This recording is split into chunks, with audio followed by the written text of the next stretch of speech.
श्री राधा कृष्णाभ्यां नमः। श्रीमद्भागवत महापुराण द्वितीय स्कंद। यस्य दीप्तिलवैनेव देवता देवतां गता वन्दे तं देवदेवेशं सर्वदेवमयं हरिं। जय श्री कृष्णा। आध्यात्म आपके अपने चैनल पर मेरी सोल फैमिली आप सबका बहुत बहुत स्वागत है। कल श्रीमद् भागवत महापुराण के प्रथम स्कंद का समापन हो गया। आज से द्वितीय स्कंद श्रीमद् भागवत महापुराण के द्वितीय स्कंद का आरंभ होगा और इसकी कथा चलेगी।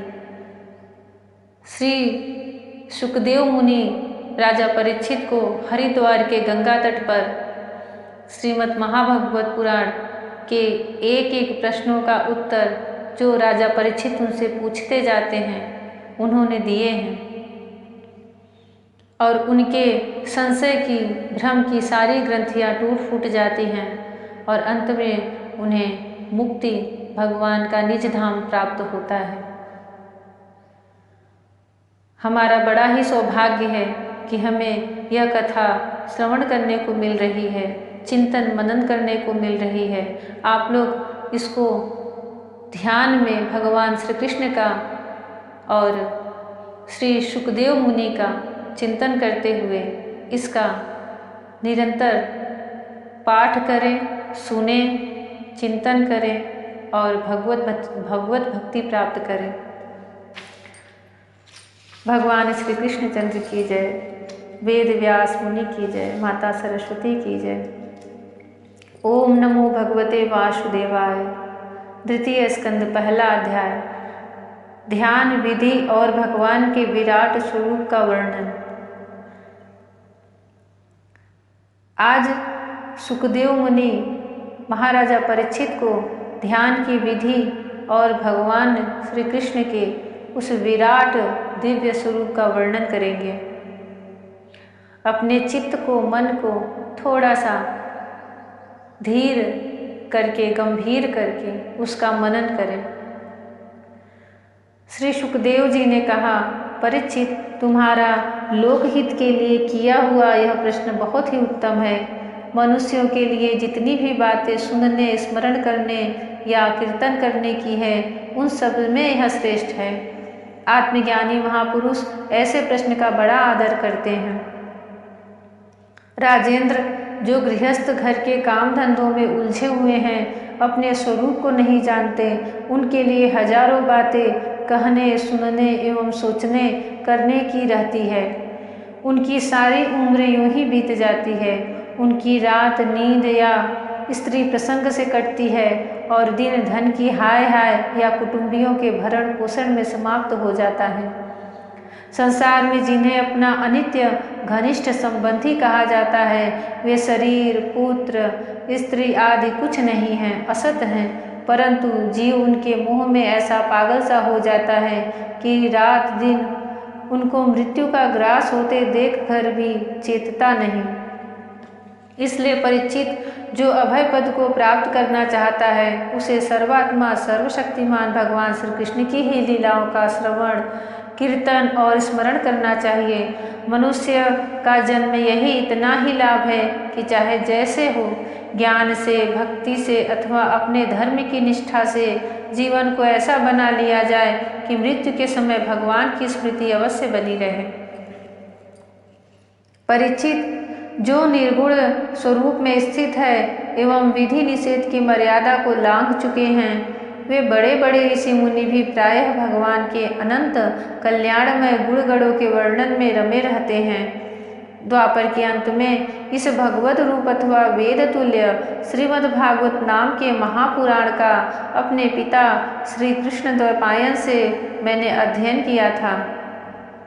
राजर्षि, मेरी निर्गुण स्वरूप परमात्मा में पूर्ण निष्ठा है, फिर भी भगवान श्री कृष्ण की मधुर लीलाओं ने बलात् मेरे हृदय को अपनी ओर आकर्षित कर लिया है।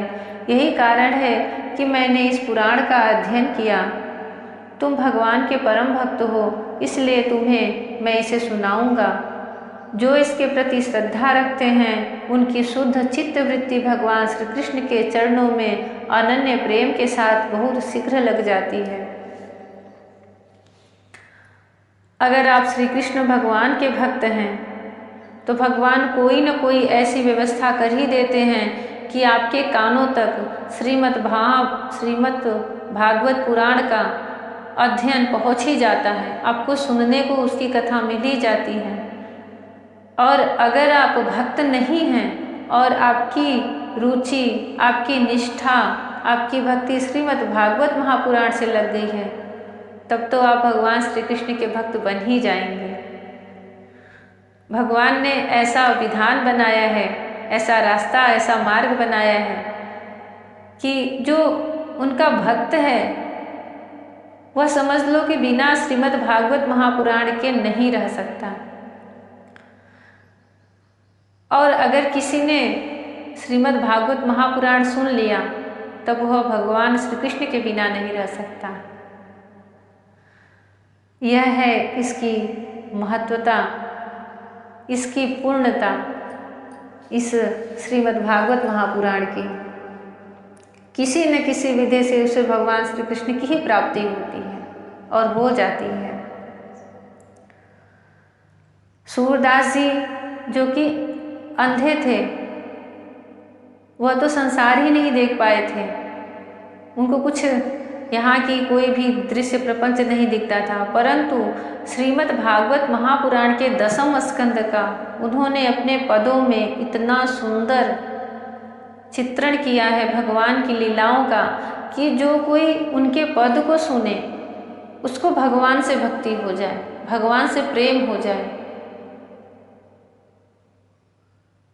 उन्होंने 1 लाख, 1.25 लाख पद भगवान श्री कृष्ण की लीलाओं के 10वें स्कंद से, भागवत के 10वें स्कंद से, जो कि भगवान श्री कृष्ण की जन्म से लेके अंत तक के उनके लीलाओं का वर्णन है। सूरदास जी उनके बाल्यावस्था को लेकर के कितनी सुंदर सुंदर पद बनाए हैं, पद रचे हैं, और ऐसे उनको दिखते थे कि बस भगवान सामने उनके बैठे हैं। उनके जो गुरु थे वो उन्हें पद सुनाते थे, श्रीमद् भागवत महापुराण के 10वें स्कंद के श्लोक सुनाते थे, और वह उस पे अपने भाव में जो भगवान करते हुए देखते थे कि भगवान ने कैसे माखन चुराया है, यशोदा मैया कैसे उनको लेके दौड़ा रही हैं, कैसे रस्सी में बांधी है, एक एक चीज़ों पर उन्होंने पद गाया है। और वह सब उनको अपने दिव्य दृष्टि से भगवान उनको दिखाते थे, उनकी खुद की दृष्टि तो थी नहीं। इतने वह भगवान के अगाध प्रेमी भक्त थे सूरदास जी।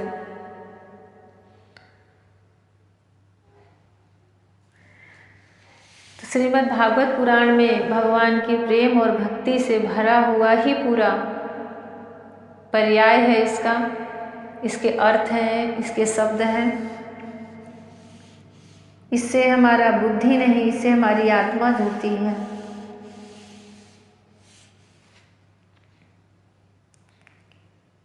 जो लोग लोक या परलोक की किसी भी वस्तु की इच्छा रखते हैं या इसके विपरीत संसार में दुख का अनुभव करके जो उससे विरक्त हो गए हैं और निर्भय मोक्ष पद को प्राप्त करना चाहते हैं, उन साधकों के लिए तथा योग संपन्न सिद्ध ज्ञानियों के लिए भी समस्त शास्त्रों का यही निर्णय है कि वे भगवान के नामों का प्रेम से संकीर्तन करें।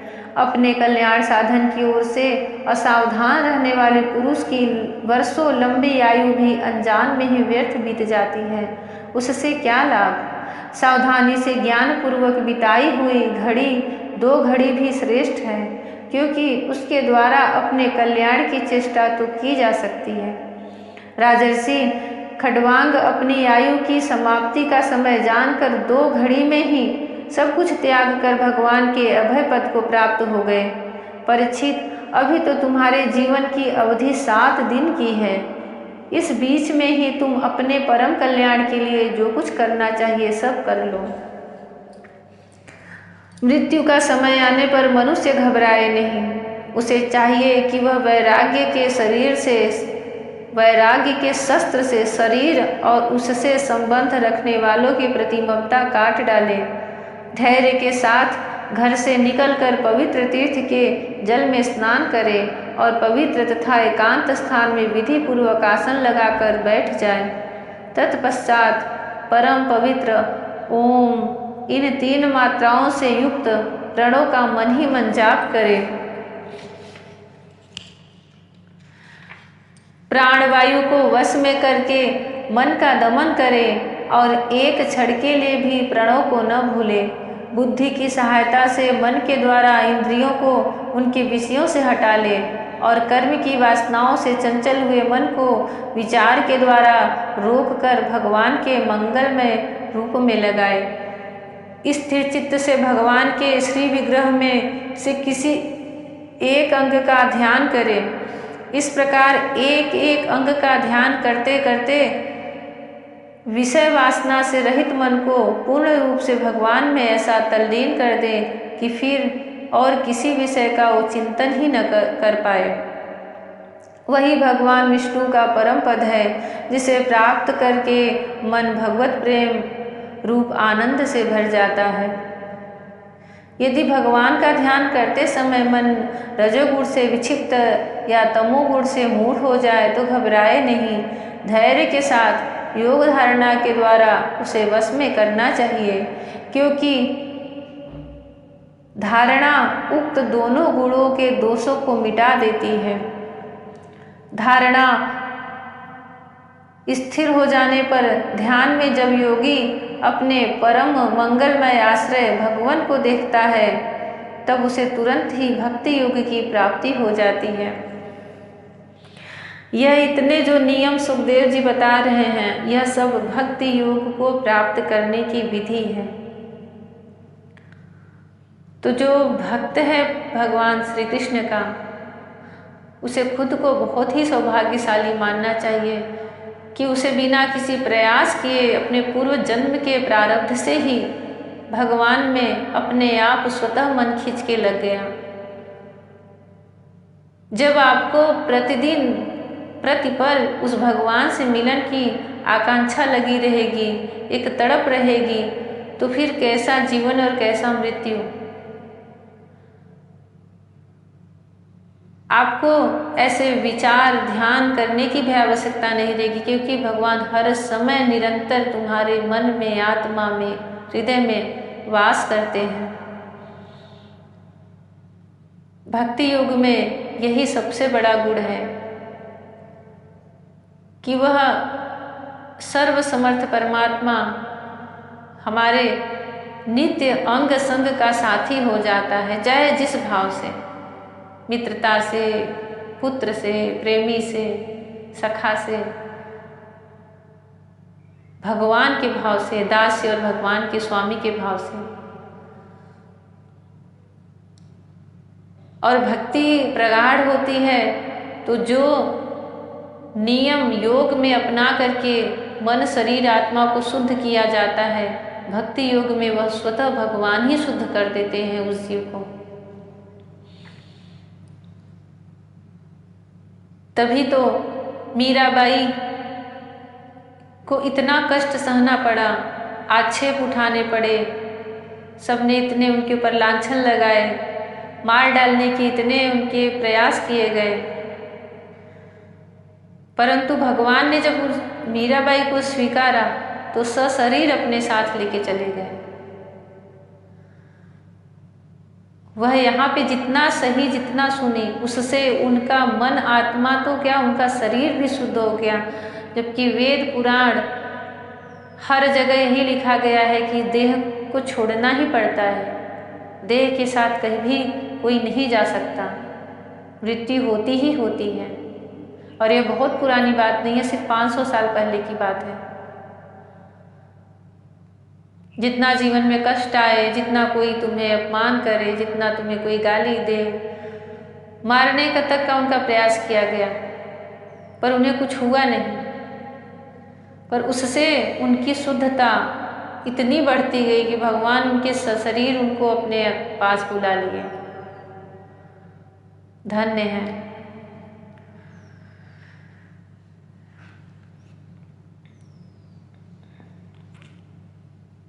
परीक्षित ने पूछा, ब्राह्मण, धारणा किस साधन से किस वस्तु में किस प्रकार की जाती है और उसका क्या स्वरूप माना गया है जो शीघ्र ही मनुष्य के मन का मैल मिटा देती है? श्री सुखदेव जी ने कहा, परीक्षित, आसन, श्वास, आसक्ति और इंद्रियों पर विजय प्राप्त करके फिर बुद्धि के द्वारा मन को भगवान के स्थूल रूप में लगाना चाहिए। यह कार्य रूप संपूर्ण विश्व जो कुछ कभी था, है या होगा, सब का सब जिसमें दिख पड़ता है वही भगवान का स्थूल से स्थूल और विराट शरीर है।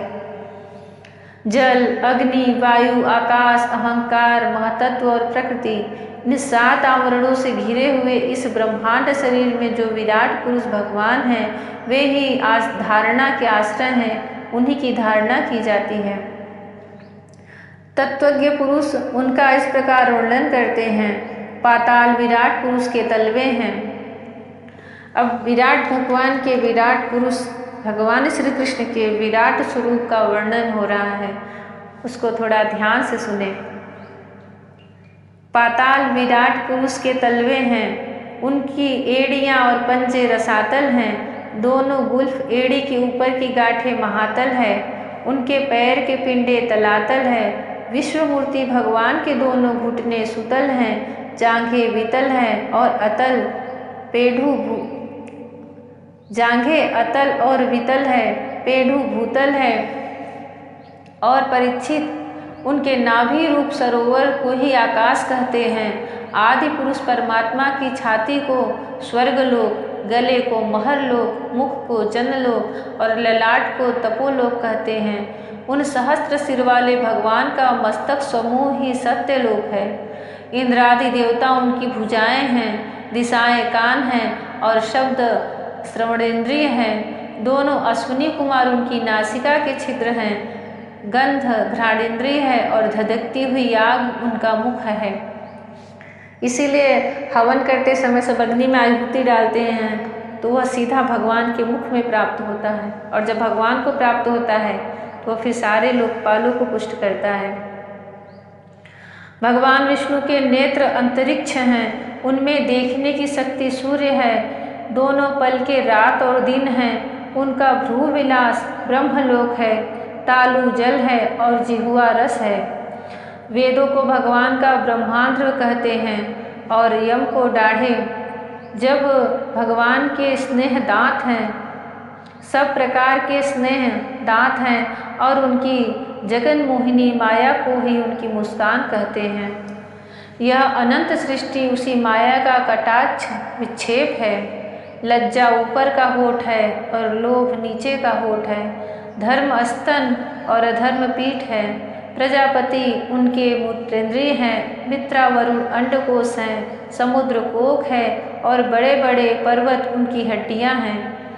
राजन, विश्वमूर्ति विराट पुरुष की नाड़ियां नदियां हैं, वृक्ष रोम है, परम प्रबल वायु श्वास है।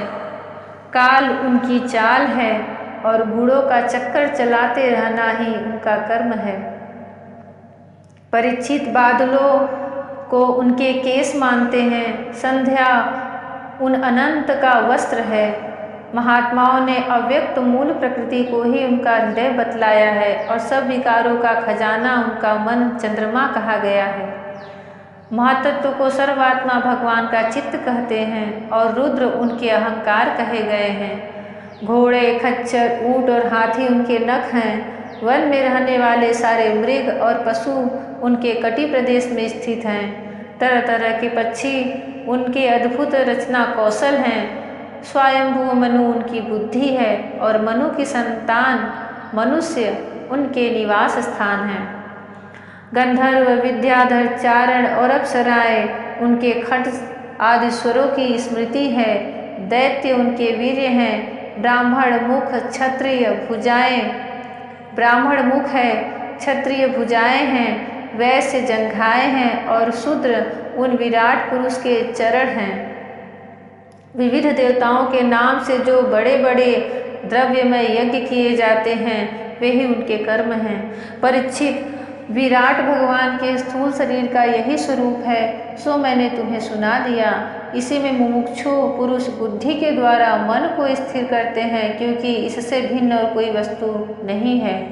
जैसे स्वप्न देखने वाला स्वप्नावस्था में अपने आप को ही विविध पदार्थों के रूप में देखता है, वैसे ही सबकी बुद्धि वृत्तियों के द्वारा सब कुछ अनुभव करने वाला सर्वांतर्यामी परमात्मा भी एक ही हैं। उन सत्य स्वरूप आनंद निधि भगवान का ही भजन करना चाहिए। अन्य किसी भी वस्तु में आसक्ति नहीं करनी चाहिए, क्योंकि यह आसक्ति जीव के अधः पतन का हेतु है। भगवान के विराट स्वरूप का श्री सुखदेव मुनि राजा परीक्षित को बड़े ही विस्तार से समझाते हैं। सृष्टि का कोई तृण तिनका भी ऐसा नहीं है जो उस ब्रह्मांड के विराट पुरुष से भिन्न हो।